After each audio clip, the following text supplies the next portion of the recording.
எல்லா டீச்சர்ஸ்க்கும் வணக்கம். ஆக்சுவலாக சொல்கிறோம் அப்படிங்கிறத நீட்டாக கேட்டுட்டு நான் என்ன பேசுனாங்க, நான் போய் பேசினேன். நான் பேசினேன், முருகன் சார் பேசினார், லேடிஸ் டீச்சர்னு சொன்னாங்க. அப்புறம் முருகன் சார் வந்து அந்த ஆதி திராவிடர் நலத்துறையில் இருக்க காலி பணியிடங்கள் நிவர்த்தி பண்ணணும், பூர்த்தி பண்ணணும் அப்படிங்கிற மாதிரி பேசினார். நாம் என்ன பண்ணோம் அப்படின்னு பார்த்தீங்கன்னா, நம்ம இந்த அது மட்டும் இல்லை நம்ம காய் சொன்னார். நானும் வந்து இதை சொன்னேன், சார் வந்து தொடக்க கல்வித்துறையில் கிட்டத்தட்ட 8000க்கும் மேற்பட்ட வேகன்சிஸ் இருக்குது. கடந்த 10 to 12 வருடங்களாக எதையும் இதை பூர்த்தி பண்ணலை.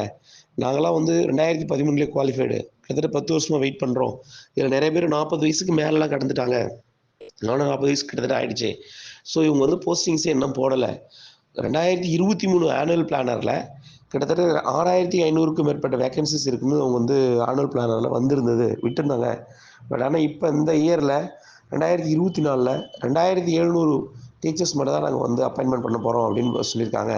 எங்களுக்கு போஸ்டிங்ஸ் மட்டும் நீங்கள் இன்க்ரீஸ் பண்ணி கொடுக்கணும் அப்படின்னு திருமாவளவன் சார் அவர்கிட்ட கேட்டேன். அவர் என்ன சொன்னாரா, சார் இப்போ நான் என்ன பண்ணணும், நான் என்ன யார்கிட்ட பேசணும் அப்படின்னு கேட்குறாரு.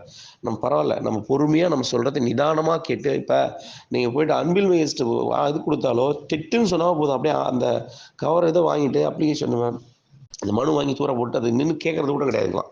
பட் ஆனால் அவர் இப்போ நான் என்ன பண்ணணும்னு சொல்லுங்கள், நான் பண்ணுறேன் அப்படின்னு சொன்னார் அவர். நான் அந்த வந்து என்ன சொன்னேன்னா, நீங்கள் வந்து உதயநிதி ஸ்டாலின் சார்கிட்ட இல்லை ஸ்டாலின் சார்கிட்ட அன்பில் மகேஷ் சார்கிட்ட நீங்கள் வந்து பேசணும், போஸ்டிங்ஸ் எங்களுக்கு வந்து இன்க்ரீஸ் பண்ணி கொடுக்கணும் அப்படின்னு சொன்னார். உடனே அவர் பிஏ கூட்டு, சார் இதை நல்லா நோட் பண்ணி வச்சிங்க, இவங்கள மனு வாங்கிங்க, இவங்க சொல்கிறத நல்லா நோட் பண்ணி வச்சிங்க, நம்ம பண்ணிடலாம் அப்படின்னு பிஏ கூட சொன்னார். பிஏ சார்ட்டு நல்லா தெளிவாக சொல்லிட்டோம் நம்மளுடைய கருத்துக்களை. பொறுமையாக நிதானமாக நம்மளோட ஒரு 50 மினிட்ஸ் நின்று பொறுமையாக நம்ம சொல்கிற கான்செப்டை உள்வாங்கிட்டு அதில் பதில் சொன்னார். எனக்கு ஹேண்ட் ஷேக் பண்ணார், கை கொடுத்தாரு. பரவாயில்ல சார், கண்டிப்பாக பண்ணிடலாம் சார், நீங்கள் எங்களுடைய வாழ்வாதாரம் தான் சார் பாதுகாக்கப்படும் அப்படின்னு சொன்னேன். உடனே அவர் கை கொடுத்தாரு. கை கொடுத்து பேசிட்டு, ஓகே சார் கண்டிப்பாக பண்ணிடலாம் சார் அப்படின்னு சொல்லிட்டு நம்மளுக்கு வந்து நல்லா பண்ணார். ஒரு சால்வை நாங்கள் வந்து அவருக்கு அனுப்பிச்சிட்டோம்.